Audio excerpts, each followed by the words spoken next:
الحمدللہ وکفا وسلام علی عبادہ الذین اصطفی اما بعد بسم اللہ الرحمن الرحیم شرع لکم من الدین ما وصی بہ نوحا والذی اوحینا الیک وما وصینا بہ ابراہیم وموسیٰ وعیسیٰ ان اقیموا الدین ولا تتفرقوا فیہ کبر علی المشرکین ما تدعوہم الیہ اللہ یجتبی الیہ من یشاء ویہدی الیہ من ینیب۔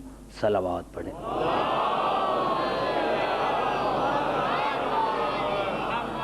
عزیزان محترم، ہدایت کی موضوع پر آج یہ ہماری 8ویں نشست ہے۔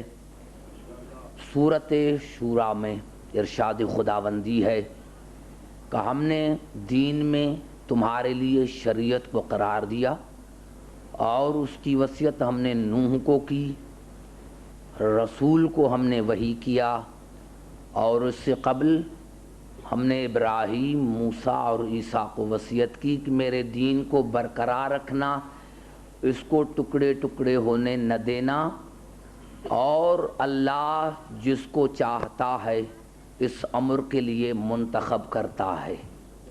عزیزان محترم، آج کی تقریر میری یہاں سے شروع ہوتی ہے۔ میں نے ہر زاویہ سے کوشش کی ہے کہ ہدایت اور ہادی کیسے ہونے چاہیے۔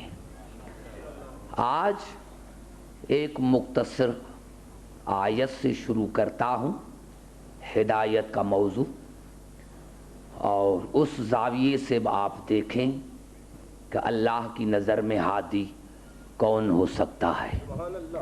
عزیزان محترم، میں نے عرض کیا کہ ہم نے سب سے پہلے جو رات کو میں نے عرض کیا تھا، پہلی رات، کہ مسلمانوں کا قصور یہ ہے کہ انہوں نے ختمی مرتبت کو نہیں سمجھا۔ اگر ختمی مرتبت کو سمجھتے تو آج یہ فساد نہ ہوتا کہ رسول کے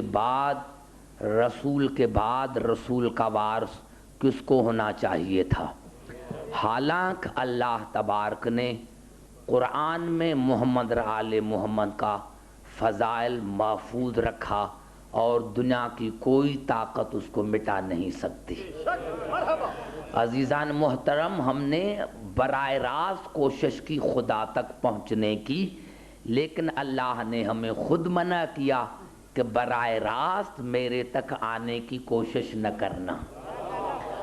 یعنی اللہ نے، اسی لیے میں نے رات عرض کیا تھا، میرے محترم سامعین، جہاں سے میری تقریر شروع ہوتی ہے، رات میں نے کہاں تقریر ختم کی تھی؟ تقریر میں نے یہاں تک ختم کی تھی کہ دنیا کہتی ہے کہ شیعہ کپڑے کو پوجتے ہیں، لکڑی کو پوجتے ہیں۔ میں نے رات مثال دی تھی جناب یوسف علیہ السلام کے کرتے کی، کہ کرتے کو نہ دیکھو، کپڑے کو نہ دیکھو، دیکھو کہ اس کی نسبت کس سے ہے، اس کی نسبت کس سے ہے۔ اور عزیزان محترم، جب جناب یوسف کے بھائی، بات سمجھ میں آ گئی جناب یوسف کے بھائیوں کو، تو اب جناب یوسف کے بھائیوں نے جناب یعقوب کو کہا۔ سورۃ یوسف میں ارشاد ہوا، قالوا یا ابا نستغفر لنا ذنوبنا انا کنا خاطئین، بابا ہم بڑے گنہگار ہیں، بابا ہم بڑے گنہگار ہیں، خدا کو کہیں کہ ہمارے گناہ بخشیں۔ بابا ہم بڑے گنہگار ہیں، خدا سے ہمارے گناہ بخشوا دیجئے، ہم بڑے گنہگار ہیں۔ سوال یہ پیدا تھا کہ یہ جناب یعقوب کے پاس کیوں آئے کہ ہمارے گناہوں کو بخشوا دیجئے؟ ارے بھائی، خود مصلی پر بیٹھ جاتے، خود مصلی پر بیٹھ جاتے، اللہ اللہ کرتے تو اللہ ان کو بخشتا، لیکن نہیں، جناب یعقوب کے پاس آئے کہ آپ اللہ کو کہیں کہ ہمارے گناہ بخشیں۔ اور سوال یہ پیدا ہوتا تھا کہ جناب یعقوب خود اپنے بیٹوں کو کہتے کہ یہ بدعت ہے. خدا کو کہیں کہ وہ گناہ بخشے، میں کیسے بخشواؤں؟ میں خود تم جیسا ہوں، میں تمہارے گناہوں کو کیسے بخشوا سکتا ہوں؟ لیکن خدا کی قسم جناب یعقوب نے یہ نہیں کہا. انہوں نے کہا بابا ہمارے گناہوں کو بخشوا دیجئے، تو جناب یعقوب نے فوراً کہا قال سوف استغفر لکم ربی انہ هو الغفور الرحیم. بیٹو گھبراؤ نہیں، جلدی میں اپنے رب سے تمہارے گناہ بخشوا دوں گا، جلدی میں اپنے رب سے تمہارے گناہوں کو بخشوا دوں گا. افسوس کی بات ہے کن کو بخشوا رہا ہے؟ جو اتنے گنہگار تھے، لیکن پھر بھی جناب یعقوب نے کہا کہ میں تمہارے گناہوں کو بخشوا دوں گا اپنے رب سے. ارے افسوس کی بات ہے جناب یوسف گنہگاروں کی شفا کروائیں تو وہ جائز ہے، اور ہم کہتے ہیں کہ علی ہماری شفاعت کرے گا.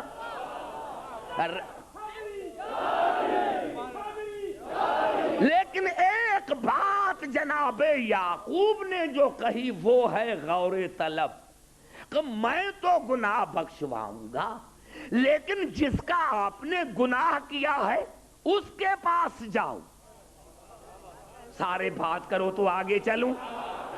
اور قبلہ جناب یوسف کے پاس آئے اور کہا قالوا تاللہ لقد آثرک اللہ علینا. بھائی خدا کی قسم اللہ نے آپ کو ہم پر فضیلت عطا کی ہے. بھائی خدا کی قسم اللہ نے آپ کو ہم پر فضیلت عطا کی ہے. ان کنا لخاطئین، ہم بڑے گنہگار ہیں، ہمارے گناہ بخش کر. وہاں جناب یعقوب کو کہا تھا تو خدا سے بخشوا دیجئے، یہاں خود جناب یوسف کو کہہ رہے ہیں کہ مجرم آپ کے ہیں. بڑا نکتہ کہنا چاہتا ہوں، ہمارے گناہ بخشیں، ہم تمہارے گنہگار ہیں، تمہارے گنہگار ہیں، ہمارے گناہ بخش دیجئے. اور اللہ نے آپ کو ہم پر فضیلت عطا کی ہے، ہمارے گناہ بخشیں ہمارے. ہو سکتا تھا کہ جناب یوسف کہتے کہ جاؤ اللہ سے معافی مانگو، لیکن یہ نہیں کہا. جب کہا کہ ہم تمہارے مجرم ہیں، ہم تمہارے گنہگار ہیں، ہمارے گناہ بخشیں، تو کہا قال اللہ تثریب علیکم اليوم، جاؤ میں نے تمہارے سارے گناہ معاف کیے، جاؤ میں نے تمہارے سارے گناہ معاف کیے. یغفر اللہ لکم، اللہ بھی تمہیں معاف کرے گا. جب میں نے معاف کیے ہیں تو اللہ بھی معاف کرے گا. اب کیا پتا چلا؟ پتا یہ چلا کہ اگر کوئی ہادی کا گنہگار ہے، کوئی موسوم کا گنہگار ہے، تو پہلے موسوم بخشے. اگر موسوم نہیں بخشتا تو خدا نہیں بخشے گا. اب جاؤ صحیح بخاری کو دیکھو کہ کون ہے موسوم کے مجرم. اگر موسوموں نے اس کو معاف کیا ہے تو ہم بھی کریں گے. ارے جب موسوم معاف نہیں کرتا تو ہم کیوں معاف کریں؟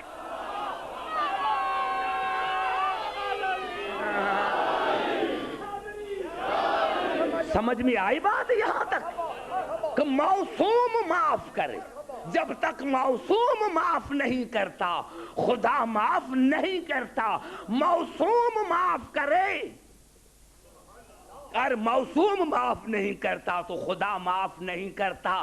یہی سبب ہے عزیزان محترم کہ میں نے عرض کیا کہ اللہ نے سورت انبیاء میں مسلسل آیتیں نازل کی. ان الذین سبقت لهم من الحسنى اولئک عنہا مبعدون لا یسمعون حسیسها وهم فی ما اشتہت انفسهم خالدون. اللہ نے کہا کچھ ایسی ہستیاں ہیں جو میں نے ہر فضیلت ان کے نام پر لکھ دی ہے. ہر فضیلت میں نے ان کے نام پر لکھ دی ہے. کچھ ایسی ہستیاں ہیں کہ میں نے ہر فضیلت ہر نیکی ان کے نام پر لکھ دی ہے اور جہنم سے ان کو دور رکھا جائے گا. دنیا میں ہم نے ان کو ہر رجت سے دور رکھا, قیامت میں ہم ان کو ہر عذاب سے دور رکھیں گے. اور جنت کے وہ مالک ہیں جو چاہے کریں, جنت کے وہ مالک ہیں جو چاہے کریں. اور پھر اللہ نے ارشاد فرمایا لا یحزنہم الفزع الاکبر, اسی دن ان پر کوئی خوف نہ ہوگا, کوئی حزن نہ ہوگا. وَتَتَلَقَّاهُمُ الْمَلَائِكَةُ, ملائک ان کو لینے کے لیے آئیں گے کہ جب تک آپ نہیں چلیں گے قیامت نہ ہوگی. ملائک ان کو لینے کے لیے آئیں گے کہ چلو تمہارے بغیر قیامت نہیں ہوتی, چلو تمہارے بغیر قیامت نہیں ہوتی. اور جب وہ میدان حشر میں آئیں گے تو ملائک ان کا استقبال کریں گے اور کہیں گے ھذا یومکم الذی, آج دن کے مالک تم ہو. گھبرا گئے شاید, آج دن, اور جمع کا صیغہ ہے. آج دن کے مالک تم ہو, کن تم توعدون, اللہ نے تم سے وعدہ کیا تھا, اللہ نے تم سے وعدہ کیا تھا کہ اس دنیا میں جو میں کہوں گا وہ تم کرو گے اور قیامت میں جو تم کہو گے وہ میں کروں گا.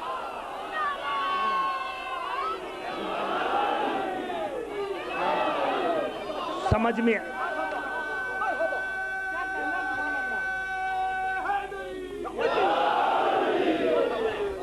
نہیں قبلہ, آگے لے کے چلتا ہوں. آج ہم بے وقوف نہیں, میں نے رات بھی عرض کیا تھا ہم بے وقوف نہیں ہیں. ہم جو ان کے پیچھے لگے ہیں ہم بے وقوف نہیں ہیں, کیونکہ ہمارے مذہب کی بنیاد زندگی پر ہے. ہم مردہ کو نہیں مانتے, ہم مردہ کو نہیں مانتے. ہم ذکر کرتے ہیں تو زندہ کا ذکر کرتے ہیں, روتے ہیں تو زندہ کے لیے, نعرہ لگاتے ہیں تو زندہ کا. یہی سبب ہے عزیزان محترم کو سورت نمل میں ارشاد ہوا یوم ینفخ فی الصور ففزع من فی السماوات ومن فی الارض الا من شاء اللہ. اللہ نے کہا جب اسرافیل پہلی سور پھونکے گا تو جن کو عقل نہیں سب کے سب فنا ہو جائیں گے الا من شاء اللہ, لیکن میری مشیت نہیں مرے گی, میری مشیت باقی, میری مشیت باقی. پہلی سور پھونکی, جو بے عقل تھے سارے مر گئے, لیکن اللہ نے کہا میری مشیت باقی. سورۃ الزمر میں ارشاد ہوا وَنُفْخَ فِي الصُّورِ فَصَعِقَ مَن فِي السَّمَاوَاتِ وَمَن فِي الْأَرْضِ إِلَّا مَن شَاءَ اللَّهُ. اللہ نے ارشاد فرمایا کہ جب دوسری سور اسرافیل پھونکے گا تو سارے عقل والے بھی مر جائیں گے, اسرافیل بھی مر جائے گا, لیکن مشیت باقی, مشیت باقی, مشیت باقی. ارے بھائی کوئی تو خدا کی مشیت ہے, کوئی تو خدا کی مشیت ہے جو نہیں مرتی, کوئی تو ہے, کوئی تو ہے. ماننا پڑے گا کوئی خدا کی مشیت ہے. اور خدا کی قسم اللہ نے کسی کے لیے نہیں کہا, اگر کہا تو سورت دہر میں ان کو کہا کہ وما تشاؤون الا ان یشاء اللہ. اے اہل بیت رسول تمہاری کوئی مشیت نہیں, تم کچھ نہیں چاہتے, وہی چاہتے ہو جو میں چاہتا ہوں, وہی چاہتے ہو جو میں چاہتا ہوں. ابھی میں سمجھا نہ سکا, چوتھی آیت پڑھنا چاہتا ہوں. قرآن حکیم کی مشہور آیت ہے سورت الرحمن میں کل من علیہا فان وَيَبْقَى وَجْهُ رَبِّكَ ذُو الْجَلَالِ وَالْإِكْرَامِ۔ کل من علیہا، ہا مؤنث ہے، مؤنث کا ضمیر ہے جس کا مرجع ہے زمین۔ اللہ نے کہا زمین پر سب کچھ فنا ہو جائے گا لیکن بچے گا کون؟ وَيَبْقَى وَجْهُ رَبِّكَ ذُو الْجَلَالِ وَالْإِكْرَامِ۔ بچے گا کون؟ کرم اللہ وجہ۔ بچے گا کون؟ کرم اللہ وجہ۔ بچے گا کون؟ کرم اللہ وجہ۔ اللہ کا عزت والا چہرہ بچے گا۔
لیکن سمجھ میں آئے تو مانو. پوری زمین کے وارث میرے صالح بندے ہوں گے. اور نماز میں کسی فرقے سے تعلق رکھتا ہو کہتا ہے السلام علینا وعلی عباد اللہ الصالحین. میرا سلام ہو صالح بندوں پر, میرا سلام ہو صالح بندوں پر. خدا نے قرآن میں کہا کہ حالت گناہ میں کسی پر سلام نہ کرو. یعنی جب کوئی گناہ کا کام کرتا ہو تو اسی پر سلام نہ کہو. اور خدا نے کائنات کو ایسا بنایا ہے کہ کہیں فجر کی نماز ہے, کہیں ظہرین کی نماز ہے, کہیں مغربین کی نماز ہے. یعنی 24 گھنٹہ اس کائنات میں نمازیں پڑھی جاتی ہیں. اور ہر ایک کہتا ہے السلام علینا وعلی عباد اللہ الصالحین. یعنی جن پر سلام تم بھیجتے ہو وہ ایسے تو پاک ہیں کہ 24 گھنٹہ ان سلام پھیر کر بتانا ہو کہ وہ بے عیب ہیں, وہ معصوم ہیں. تو بتاؤ وہ کون ہے؟ معلومات جس طرح رسول بے عیب ہے, صالح بندے بھی ایسے ہونے چاہیے جس طرح رسول معصوم ہے. اگر آپ کے پاس ہے کوئی تو بتاؤ, اور اگر نہیں ہے تو ہمارے پاس آؤ.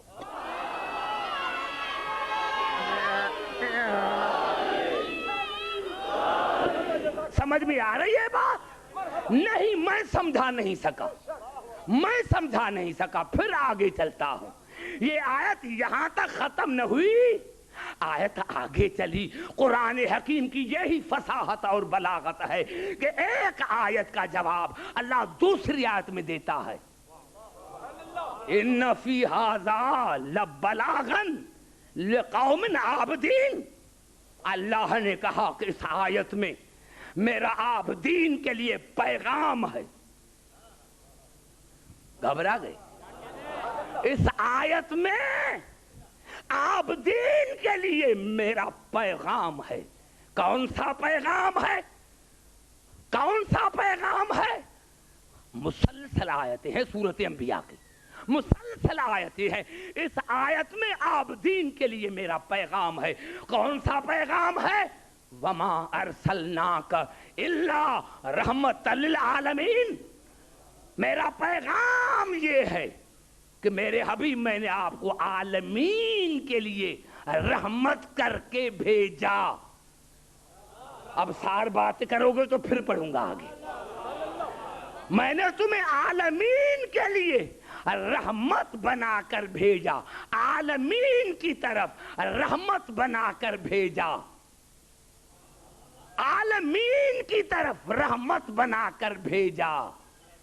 آیت ختم نہیں ہوئی, آگے چلی.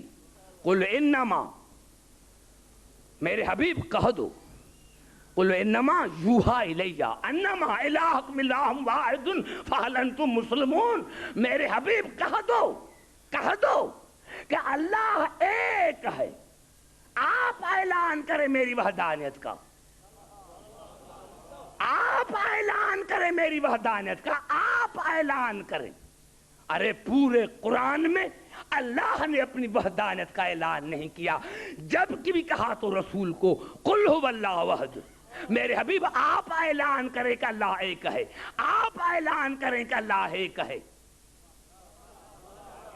شاید میں سمجھا نہیں سکتا. میرے حبیب آپ اعلان کریں کہ اللہ ایک ہے. فہل انتم مسلمون, اور میری زبان پر یقین کر کے مسلمان بنو گے. میری زبان پر کتنا بڑا جملہ اللہ نے کہا ہے. میرے حبیب ان کو کہا دو فہل انتم مسلمون, میری زبان پر یعنی رسول کی زبان پر یقین کر کے مسلمان بنو گے. ارے اسلام ہے کیا؟ اسلام ہے رسول کی زبان پر یقین کا نام. اسلام ہے رسول کی زبان پر یقین کا نام. اگر رسول کی زبان پر یقین ہے تو مسلمان ہے, اور کہیں یقین نہیں تو سمجھنا ابھی مسلمان ہوا ہی نہیں, ابھی مسلمان ہوا ہی نہیں ہے. اسلام نام ہے رسول کی زبان پر یقین کا. جہاں جہاں اللہ اپنی وحدانیت کا اعلان کروا رہے ہیں تو کہہ رہا ہے میرے حبیب آپ اعلان کریں, آپ اعلان کریں. یا اللہ تو خود اعلان کر, عرش پر ریڈیو اسٹیشن قائم ہو جائے, جبرائیل کو کہو کہ وہ اعلان کرے, آپ خود اعلان کریں. اللہ نے کہا نہیں, میری وحدانیت کا اعلان رسول کرے. تو تمہیں رسول سمجھ میں نہ آیا, تمہیں رسول سمجھ میں نہ آیا. ارے اللہ جب تک رسول کو وسیلہ نہیں بناتا تب تک اپنی وحدانیت کا اعلان نہیں کر سکتا. اللہ اگر رسول کو وسیلہ نہیں بناتا, اللہ اگر رسول کو وسیلہ نہیں بناتا تو اپنی وحدانیت کا اعلان نہیں کر سکتا. تو تم بغیر رسول کے خدا تک کیسے پہنچ سکتے ہو؟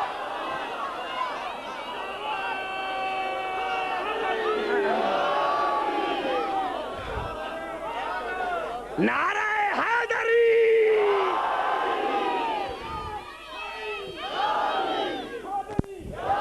یہی الفاظ ہیں عزیزان محترم. قرآن میں نے عرض کیا تھا پہلی رات کہ قرآن کا ایک ظاہر ہے 70 باطن ہے. قرآن کا ایک ظاہری ترجمہ کر لیا, گھبرا تو نہیں گئے؟ ظاہری ترجمہ تم نے قرآن کا کر لیا. ارے قرآن کا ایک ظاہر ہے 70 باطن ہے. اب قرآن رسول عالمین کے لیے رحمت. اب دیکھو اللہ نے سمجھایا کس طرح ہے. خدا کی قسم اگر یہ میں مثال آپ کو سمجھا سکا تو سمجھوں گا کہ میں نے کامیاب اشرا پڑھا.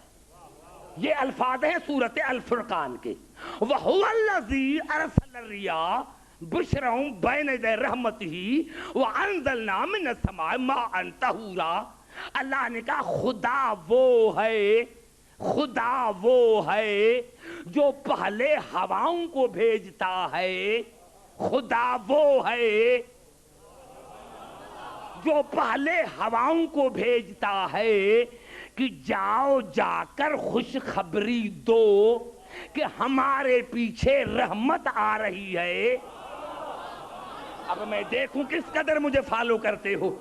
خدا وہ ہے جو پہلے ہواؤں کو بھیجتا ہے کہ جاؤ جا کر خوشخبری دو کہ ہمارے پیچھے رحمت آ رہی ہے. وَأَنزَلْنَا مِنَ السَّمَاءِ مَاءً طَهُورًا. جب ہوائیں خوشخبری دیتے ہیں تو پھر اپنی بارش, پھر اپنی رحمت برساتے ہیں. اللہ نے بارش کو رحمت کہا. سارے بولو تب آگے چلوں گا. سورج نکل کر آئے گا. توجہ چاہ رہا ہوں, سمجھا آپ نے میں نے کہاں بات کی؟ آج کے مسلمان کہتے ہیں, ہم کہتے ہیں شیعہ کہ رسول سب سے پہلے تھا, تھا نہ تھا تو یہ تھا.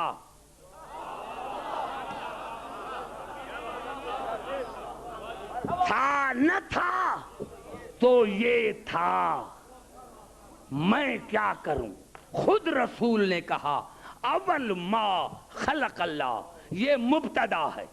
اول ما خلق اللہ یہ مبتدا ہے, نوری خبر ہے. رسول نے فرمایا جس کو اب تم مخلوق سمجھو گے میں اسی سے پہلے, جو مخلوق میں اسی سے پہلے, جو مخلوق میں اسی سے پہلے, جو مخلوق میں اسی سے پہلے. زمین مخلوق میں اسی سے پہلے, آسمان مخلوق میں اسی سے پہلے. اور عجیب جملہ قرآن نے کہا نِلَّذِي خَلَقَ الْمَوْتَ وَالْحَيَاةَ. اللہ نے کہا موت بھی مخلوق ہے, حیات بھی مخلوق ہے.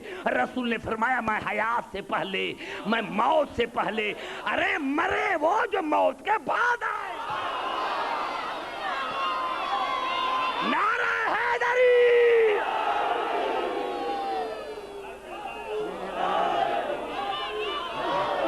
مرے وہ,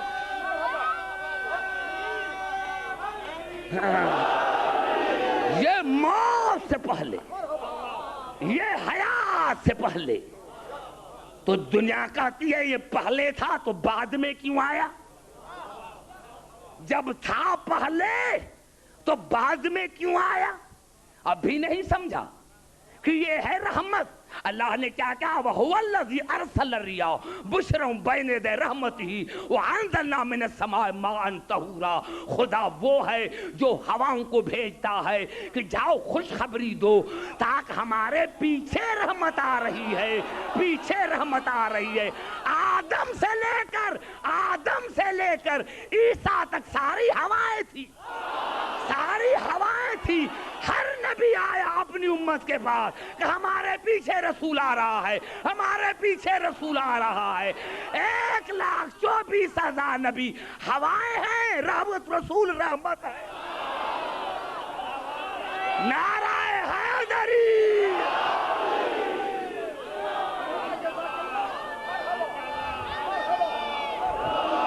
نعرہ حیدری۔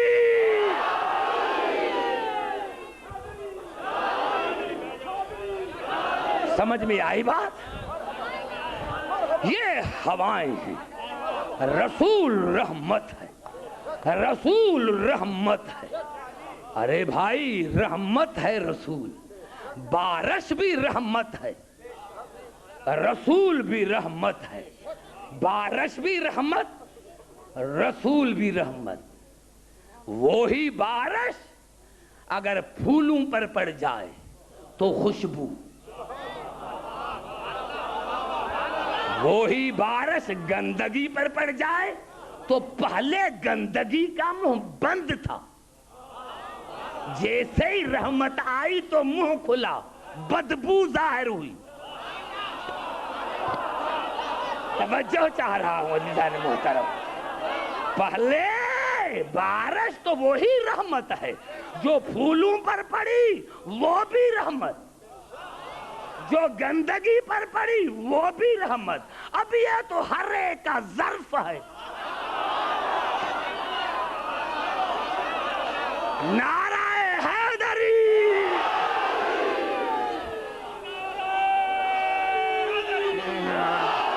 اب یہ تو قبلہ ظرف ہے، ہر ایک کا ظرف ہے۔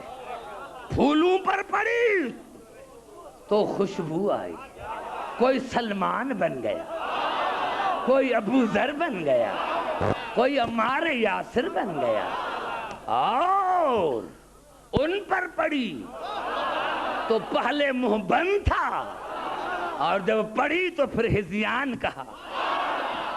ہاں پہلے منہ بند تھا، اس میں بارش کا قصور نہیں، رحمت کا قصور نہیں، قصور ان کی تینت کا ہے، قصور ان کے ظرف کا ہے۔ جیسا ظرف ویسا فائدہ ملا۔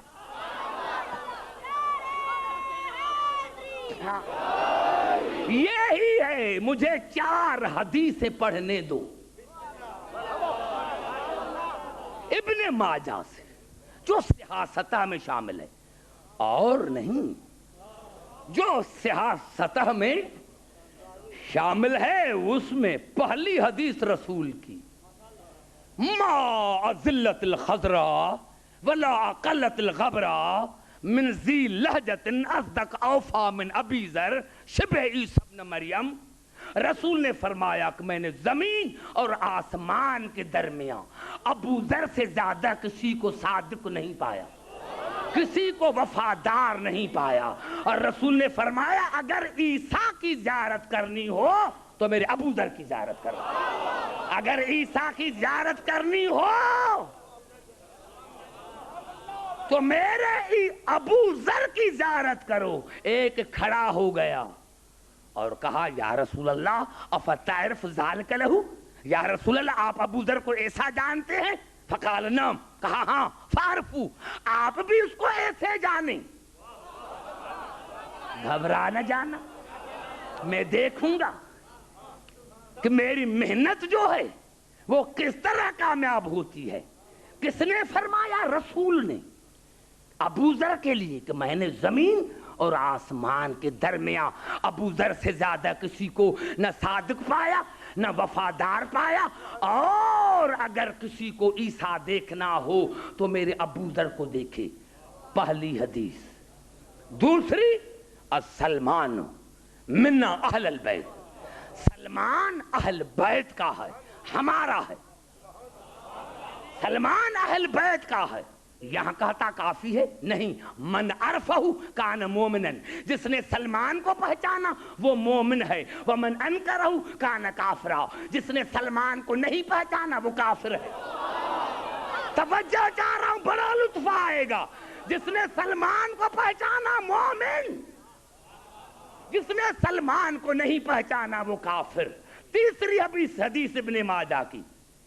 یا عمار الحق معک, عمار حق آپ کے ساتھ ہے. تقتلک الفئۃ الباغیہ, آپ کو ایک باغی ٹولہ قتل کرے گا. 3 حدیث ہے. اور چوتھی جس کی راوی ام المومنین ہے, ما رأیت احدا برسول اللہ فی قیامہا وقودہا من فاطمہ بنت رسول اللہ. بی بی فرماتی ہے کہ کردار میں, گفتار میں, رفتار میں نے بطول سے زیادہ رسول کے مشابہ کسی نہیں دیکھا. کلما اذا کانت دخلت علی النبی, جب بھی آتی تھی, جب بھی آتی تھی, فقام الیہا, تو رسول کھڑے ہو جاتے تھے. فقبلہا, پیشانی پر بوسہ دیتے تھے.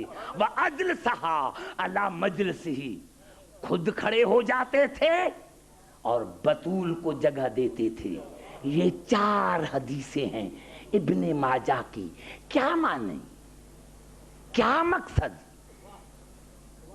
مسلمانوں کے سر پر قرآن رکھو کہ یہ جو حدیثیں ہیں ان کا مقصد کیا ہے.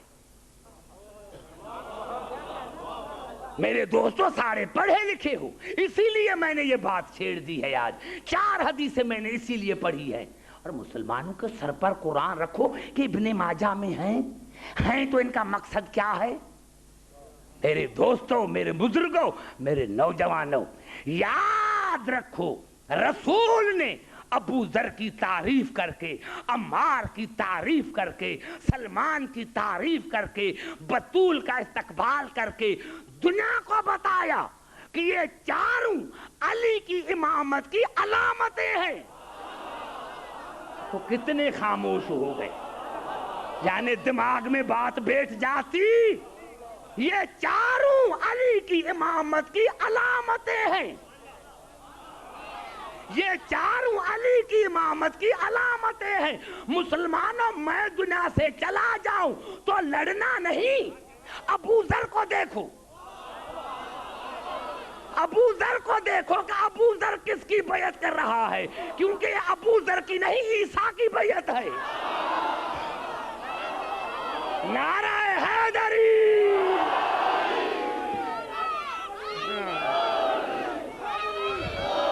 میں چلا جاؤں تو سلمان کو دیکھنا کہ سلمان کس کے پاس ہے, کس کے دروازے پر داڑھی سے جھاڑو دیتا ہے.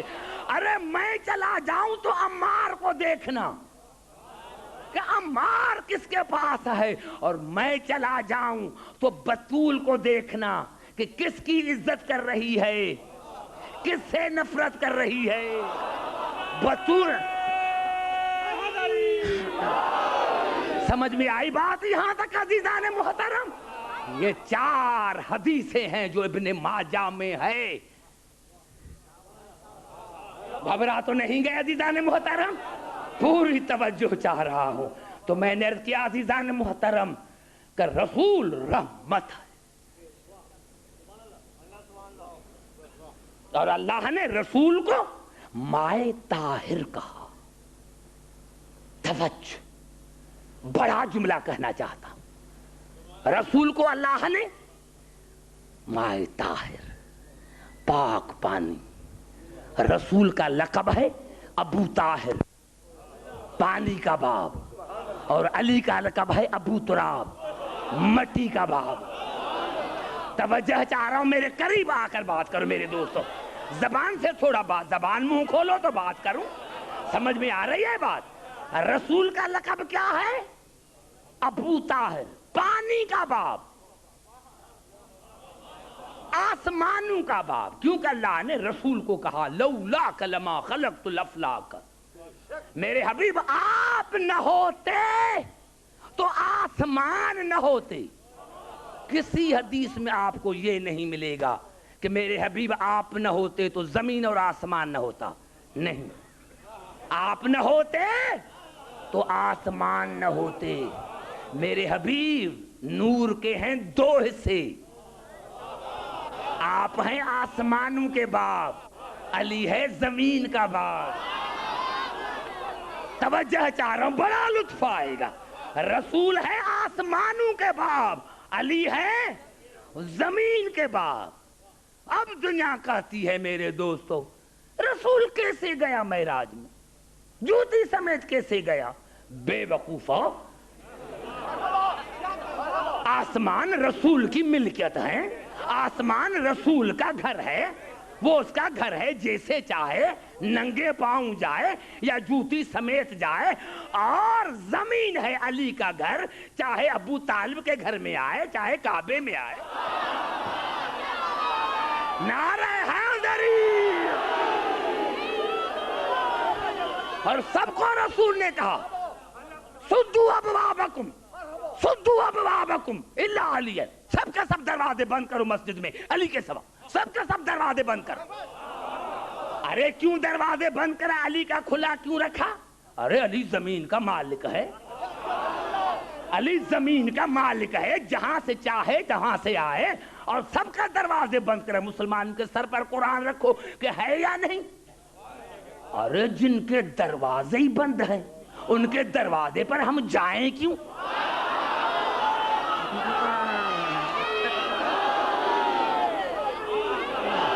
جن کے دروازے ہی قبلہ بند ہیں،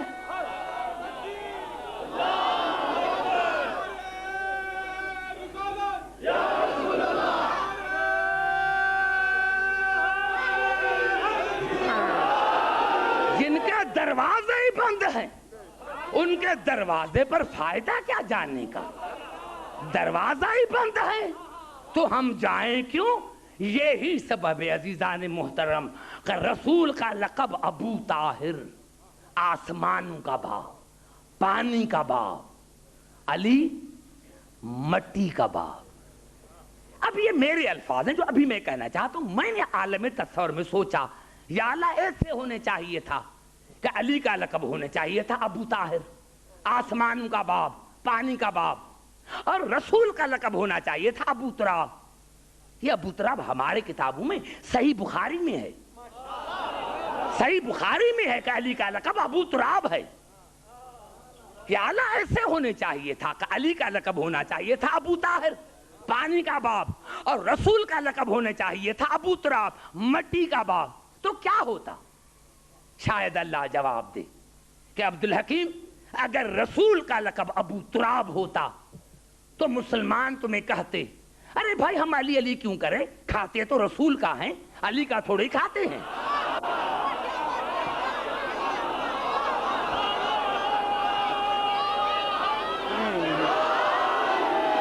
سمجھ میں آئی بات؟ شاید ایسے کہتے کہ بھائی رسول ہے زمین کا باپ تو ہم کھاتے تو رسول کا ہیں، علی کا تھوڑے کھاتے ہیں۔ اللہ نے کہا اسی لیے میں نے علی کا لقب رکھا ابو تراب، کہ یہ مٹی کا باپ ہے، جو پانی نکلتا ہے وہ علی کی ملکیت، جو پانی نکلتا ہے وہ علی کی ملکیت، جو کھاتے ہو وہ علی کی ملکیت، جس پر چلتے ہو وہ علی کی ملکیت، اور جس کو سجدہ کرتے ہو وہ علی کی ملکیت، جس کو سجدہ کرتے ہو علی کی ملکیت ہے۔ تو اللہ نے مسلمانوں کو بتایا کہ مسلمانوں کھاتے بھی علی کا ہو، پیتے بھی علی کا ہو، چلتے بھی علی کی ملکیت پر ہو، سجدہ بھی علی کی ملکیت کو کرتے ہو، اور پھر بھی علی علی نہ کرو تو تم سے زیادہ نمک حرام کوئی ہے ہی نہیں۔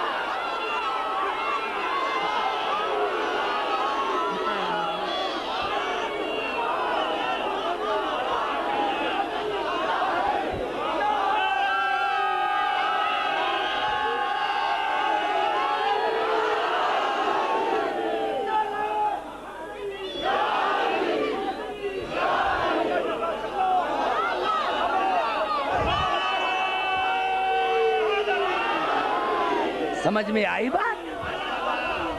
اور قبلہ آج سائنس نے ترقی کی ہے اور ہمارے کچھ کہتے ہیں کہ علی کو شیعہ بڑھاتے ہیں. بھائی علی کی حد بتاؤ, علی کی حد بتاؤ.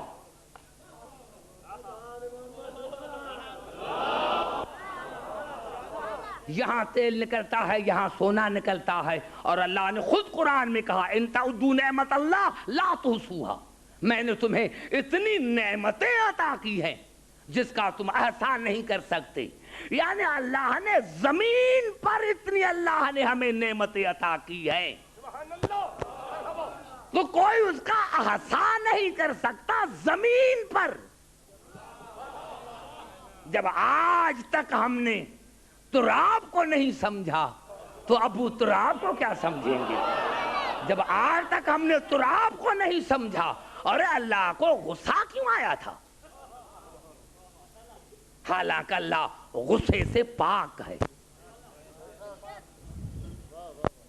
میں نے عرض کیا تھا کہ 3 مصدریں ہیں, استفا, اجتبا, ارتضا. ارتضا چننا, مرضی کے لیے چننا. گھبرا تو نہیں گئے؟ توجہ ہے نا میرے محترم؟ مرضی کے لیے چننا, مرضی کے لیے چننا. اور یہی سبب ہے میرے محترم سامعین کہ اللہ نے قرآن میں کہا سورۃ حامیم سجدہ میں سنریہم آیاتنا فی الآفاق وفی انفسہم. ہم ان قریب تمہیں اس آفاق میں, دنیا میں نشانیاں دکھائیں گے, اور تمہارے وجود میں بھی, تمہارے وجود میں بھی,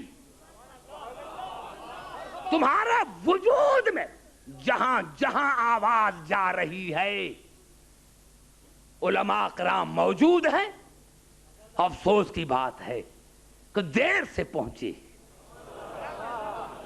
2-3 جملے کہنا چاہتا ہوں, ورنہ تقریر تو میں نے ختم کی تھی, لیکن علماء کرام کی موجودگی میں 2-3 جملے کہنا چاہتا ہوں کہ وجود میں بھی یہی سبب ہے کہ اللہ نے جب انسان کے لیے کہا تو ارشاد ہوا وَلَقَدْ خَلَقْنَا الْإِنسَانَ مِنْ سُلَالَةٍ مِنْ طِينٍ ثُمَّ جَعَلْنَاهُ نُطْفَةً فِي قَرَارٍ مَكِينٍ ثُمَّ خَلَقْنَا النُّطْفَةَ عَلَقَةً فَخَلَقْنَا الْعَلَقَةَ مُضْغَةً فَخَلَقْنَا الْمُضْغَةَ عِظَامًا فَكَسَوْنَا الْعِظَامَ لَحْمًا ثُمَّ أَنشَأْنَاهُ خَلْقًا آخَرَ فَتَبَارَكَ اللَّهُ أَحْسَنُ الْخَالِقِينَ. مٹی, نطفہ, علقہ, مضغہ, ہڈیاں, گوشت, ثم انشأنا خلقا آخر, اور پھر اللہ نے دوسرے طریقے سے انسان کو پیدا کیا. یہاں روح کا ذکر نہیں,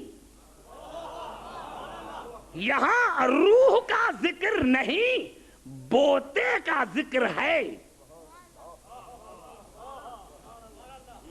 ایک جملہ کہہ دوں, اللہ کا یعنی یہ ظرف ہے, یہ ظرف ہے.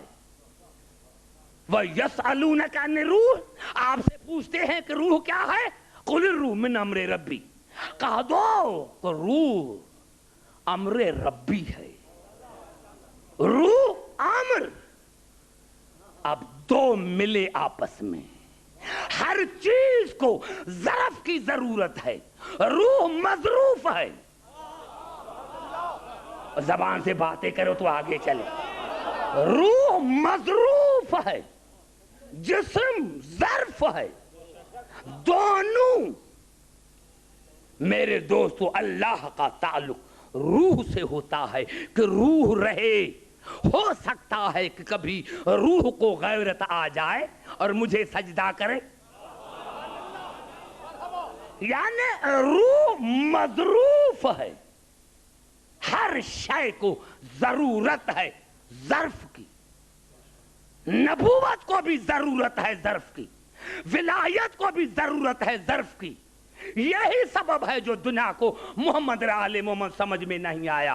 اللہ اعلم حیث یجعل رسالت, میں خدا سب سے زیادہ جانتا ہوں کہ رسالت کو کہاں قرار دوں, رسول کو نہیں.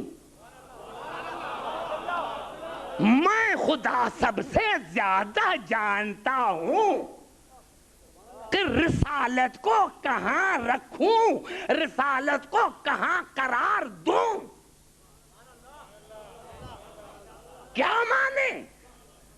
انبیاء کے جو جسم ہیں وہ ظرف ہیں،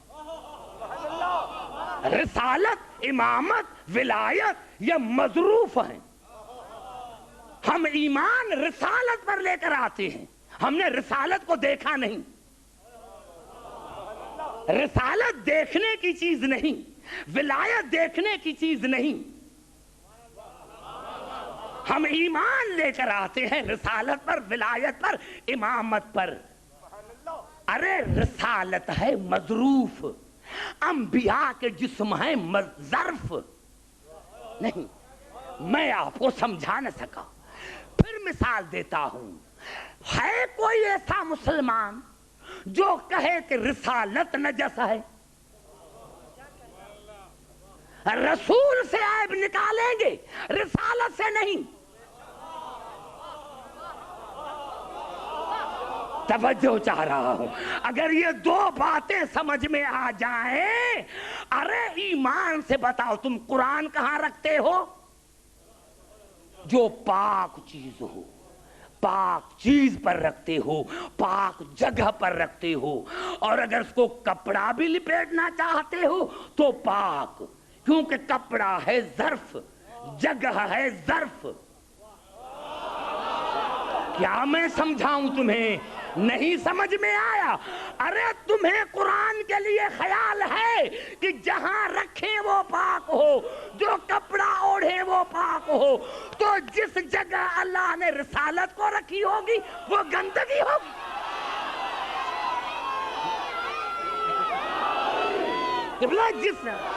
جس جگہ اللہ نے رسالت کو رکھا ہوگا اس میں کوئی گندگی ہوگی، کوئی نجاست ہوگی جو انہوں نے آپریشن کیا تھا۔ آپریشن تو اس چیز کا ہوتا ہے جہاں کوئی عیب ہو۔ تمہیں قرآن کے لیے اتنا خیال ہے، اللہ کو رسالت کے لیے نہیں۔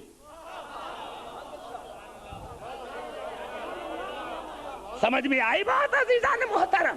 تو ہر چیز کو ضرورت ہے، ہر چیز کو ضرورت ہے ظرف کی۔ سمجھ میں آئی بات؟ ہر چیز کو ضرورت ہے ظرف کی۔ اللہ انتظام کرتا ہے پہلے ظرف کا پھر مظروف کا۔ پہلے ظرف کا انتظام کرتا ہے، مقصد اللہ کا ہوتا ہے مظروف، لیکن پہلے ظرف کا انتظام کرتا ہے۔ یہی سبب اللہ نے کیوں کہا تھا جناب ابراہیم اور اسماعیل کو، وَعَهِدْنَا إِلَىٰ إِبْرَاهِيمَ وَإِسْمَاعِيلَ أَن طَهِّرَا بَيْتِيَ لِلطَّائِفِينَ وَالْعَاكِفِينَ وَرُكَعِ السُّجُودِ۔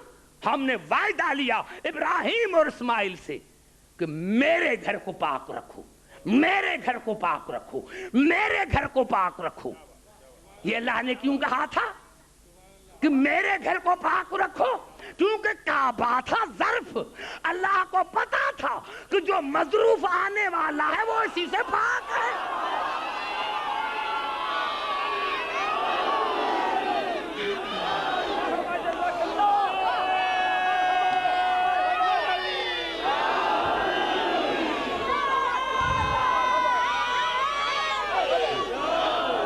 سمجھ میں آئی بات؟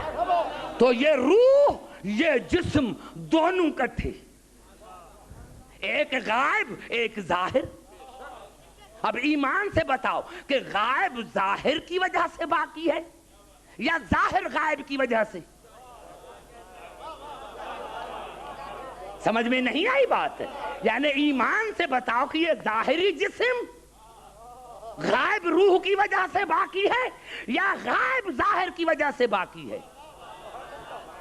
سارے مانیں گے کہ یہ ظاہر غائب کی وجہ سے باقی ہے، یہ ظاہر غائب کی وجہ سے باقی ہے۔ ارے جب ہمارا چھوٹا جسم بغیر غائب کے نہیں رہ سکتا تو یہ بڑی دنیا بغیر غائب کے کس طرح رہ سکتی ہے؟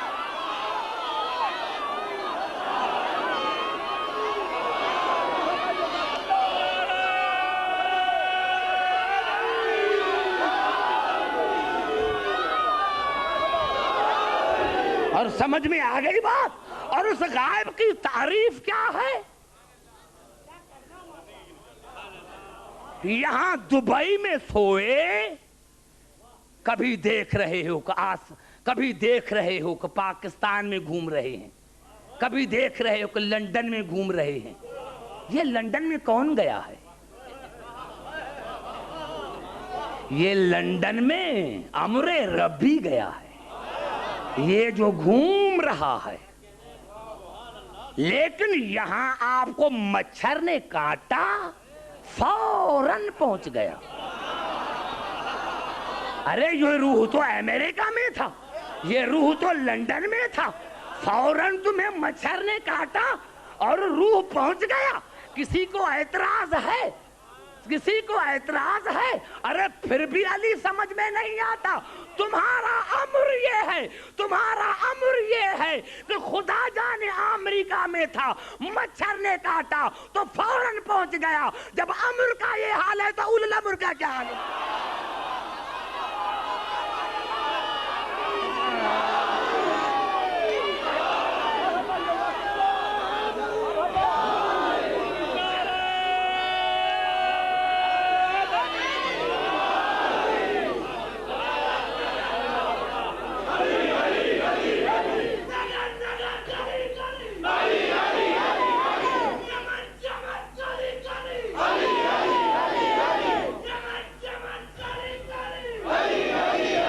یہی سبب ہے میرے دوستو، تم نے اپنے جسم کو ہی نہیں سمجھا، اپنی چھوٹی سی دنیا کو نہیں سمجھا تو آل محمد تمہارے سمجھ میں آ جائیں گے؟ نہیں، میں نے عرض کیا یہی سبب ہے کہ رسول کا لقب ہے ابو طاہر اور علی ہے ابو تراب۔ وہ پانی کا باپ، یہ مٹی کا باپ۔ میں نے عرض کیا کہ قرآن کا ایک تو ظاہر ہے، 70 باطن ہے، تم نے باطن کو سمجھا ہی نہیں۔ اسی لیے تو اللہ نے کہا کہ جب نماز کے لیے تیار ہو تو پانی سے وضو کرو، پانی سے وضو کرو۔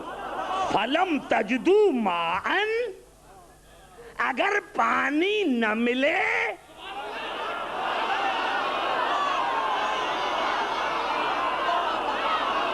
اگر پانی نہ ملے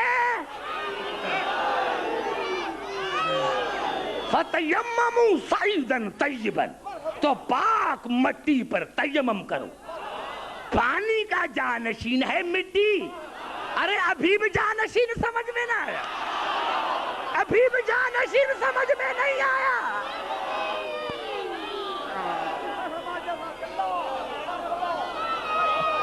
نعرہ حیدری!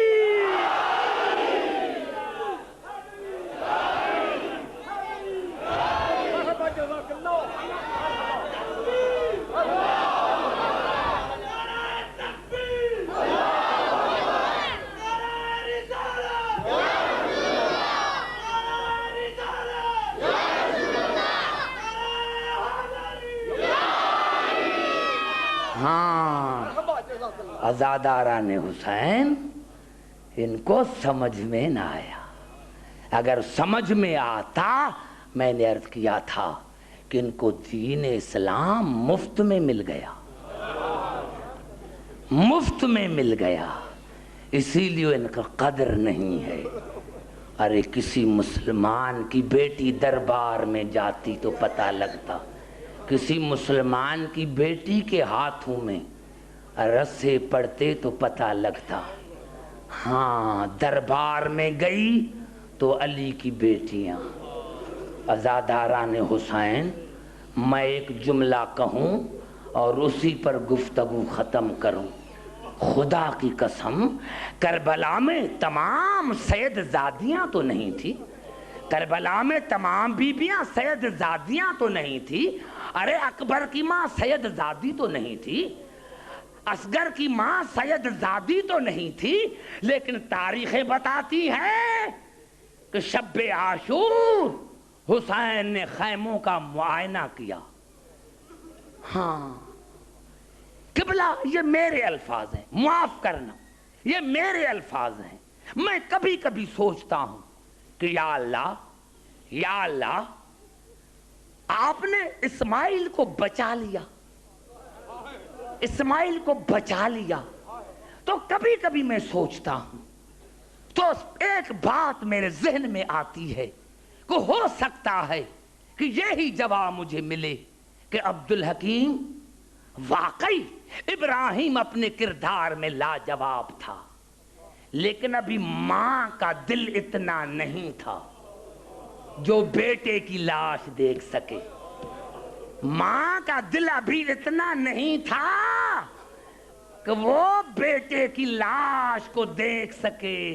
اسی لیے میں نے ہاجرہ کو بتایا کہ ہاجرہ آپ بات سن کر مر گئی، آؤ کربلا میں آؤ۔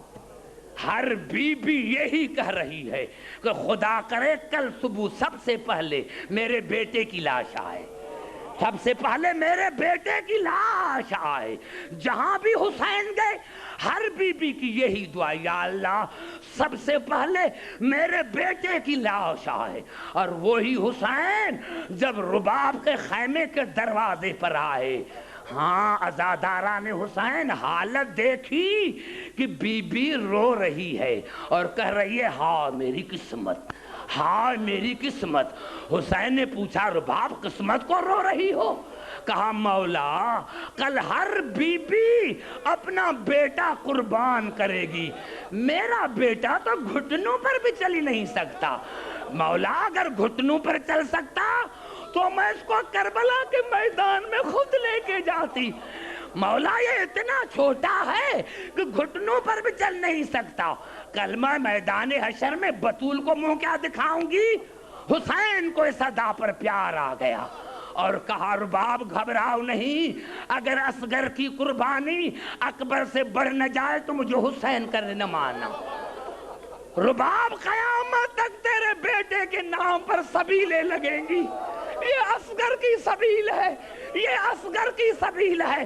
نوجوانوں وہ وقت آیا 10ویں کے دن جب حسین رباب کے خیمے میں آئے، رباب بچا دو، حسین بچے کو لے کر آگے چلے یا جناب رباب آئی۔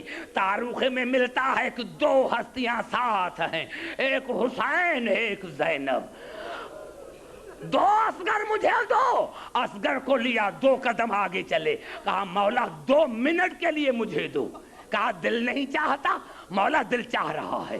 بی بی اندر گئی، 2 منٹ کے بعد واپس آئی، اصغر تو وہی تھا لیکن منظر الگ تھا، بی بی نے اپنے بیٹے کو کنگھی کی تھی، بالوں میں کنگھی کی تھی، میرے دوستوں نئے کپڑے پہنائے تھے، اور کیا کیا تھا؟ رومال نکال کر اصغر کے کمر میں باندھا تھا۔ حسین سارے سپاہی بن کر گئے ہیں، تلواریں لے کر گئے ہیں، میرا چھوٹا بچہ ہے، میرا چھوٹا بچہ ہے جو تلوار لے کے نہیں سکتا، میں سپاہی بنا کر آئی ہوں۔ حسین کی آواز آئی کوئی وصیت ہے؟ ہاں مولا میری 3 وصیتیں ہیں۔ کون سی وصیت ہے؟ وصیت کا نام آیا، اصغر نے اپنی آنکھیں ماں کی آنکھوں سے ملائی، کہو اماں کیا وصیت ہے؟ بیٹا میری پہلی وصیت یہ ہے جب تیر لگے تو رونا نہیں، اگر روگے تو دنیا کہے گی کہ یہ رباب کے دودھ کا اثر ہے، بیٹا دنیا کہے گی کہ سید زادی نہیں تھی، اس کے دودھ کا اثر ہے، ہنس دینا۔ بیٹا میری دوسری وصیت یہ ہے کہ تمہاری دادی خاتون جنت ہے، جب ہاتھوں پر لے اور کہے کہ ماں نے نئے کپڑے پہنائے ہیں، آپ کا منہ کیوں نہیں دھویا، تو شکایت نہ کرنا، کہنا دادی جان 3 دن سے پانی نہیں تھا، اماں بڑی مجبور تھی، پانی ہوتا تو اماں میرا منہ دھوتی۔ اور بیٹے میری تیسری وصیت یہ ہے، میری تیسری وصیت یہ ہے کہ تمہارا دادا ساقی کوثر ہے، تمہارا دادا ساقی کوثر ہے، جب کوثر پر لے کے جائے اور کہے بیٹے پانی پیو تو رو کر کہنا نا دادا دادا میری پھوپھیاں بڑی پیاسی ہے، میرا بابا بڑا پیاسا ہے، میری بہن سکینہ بڑی پیاسی ہے، جب تک وہ پانی نہ پئیں گے میں پانی نہیں پیوں گا۔ عزاداران حسین، ہماری تاریخوں میں یہ ملتا ہے، حسین اصغر کو کربلا کے میدان میں لے کر آئے۔ ہاں عزاداران حسین، حرملے کے پاس جو تیر تھا وہ اصغر کے وزن سے کہیں زیادہ تھا۔ جیسے ہی شہزادے کو تیر لگا تو اصغر بابا کے ہاتھوں پر بیٹھ گئے اور منہ کیا خیموں کی طرف۔ مقصد یہ تھا امی میں ہنس رہا ہوں، امی میں رو نہیں رہا ہوں، امی میں ہنس رہا ہوں۔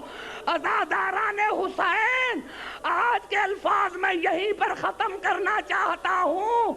خدا کی قسم، تاریخ نے بتایا حسین لے کر آئے، حسین نے کیا کیا؟ ایک طرف اکبر کے لاش کے ٹکڑے، دوسری طرف ٹکڑے تھے کس کے؟ جناب قاسم کے۔ درمیان میں جناب اصغر کی قبر بنائی۔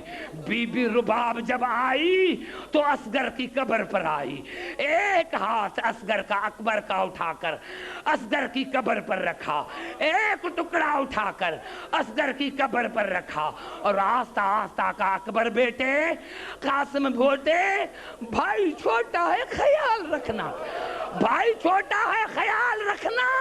عزاداران حسین، جناب رباب وہاں سے چلی، حسین کے لاش پر آئی، ٹھنڈا سانس بھر کے کہا مولا کیا کروں؟ مدینہ ہوتا تو کفن پہناتی، مولا ہاتھ بندھے ہوئے ہیں، مولا اگر ہاتھ بندھے ہوئے نہ ہوتے تو بالوں کا سایہ کرتی، مولا سر پر چادر نہیں ہے، مولا نہ کفن دے سکتی ہوں نہ سایہ کر سکتی ہوں، لیکن ایک وعدہ کرتی ہوں کہ مولا ساری زندگی نہ ٹھنڈا پانی پیوں گی نہ سائے میں بیٹھوں گی، مولا ساری زندگی نہ سائے میں بیٹھوں گی نہ ٹھنڈا پانی پیوں گی۔ شیعو، خدا کی قسم، جتنا عرصہ رباب زندہ رہی نہ ٹھنڈا پانی پیا نہ سائے میں بیٹھی۔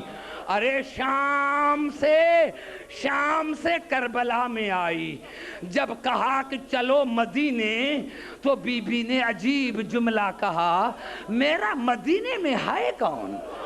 میرا مدینے میں ہے کون اور جس کے لیے چلوں؟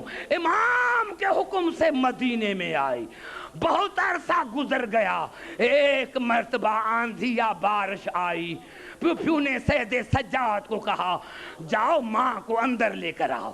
سید سجاد آیا، اماں اندر چلو، پھپھیو نے کہا اندر چلو۔